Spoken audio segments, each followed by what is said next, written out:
కరీంనగర్ జిల్లా collector Pamela Satpathy మరోసారి తన గానామృతంతో అలరించారు. రేకుర్తి అంధుల పాఠశాల విద్యార్థిని సింధుశ్రీతో కలిసి ఆమె పాట పాడారు. అంతర్జాతీయ దివ్యాంగుల దినోత్సవాన్ని పురస్కరించుకుని ఈ పాటను మంత్రి అడ్లూరి లక్ష్మణ్ విడుదల చేశారు. దివ్యాంగులలో స్ఫూర్తి నింపేందుకు కలెక్టర్ ఈ పాటను యూట్యూబ్ లో పోస్ట్ చేశారు. సినీ గేయ రచయిత చంద్రబోస్ 2009లో విడుదలైన నింగి నేల నాదే అనే సినిమా కోసం రాసిన ఆరాటం ముందు ఆటంకం ఎంత అనే పాటను కలెక్టర్ ఆలపించారు. గతంలో ఓ కార్యక్రమంలో సింధుశ్రీ పాట పాడడం చూసి కలెక్టర్ ఇన్స్పైర్ అయ్యారు.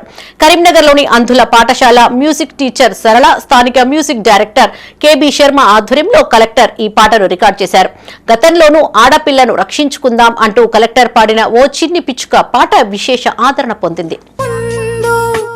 ఆటంకం ఎంత, విధిరాత ఎంత, నమ్మకము పట్టుదల నా రెండు రెక్కలుగా ఎగిరేస్తాయేలేస్తానా ఆశలాకాశాన.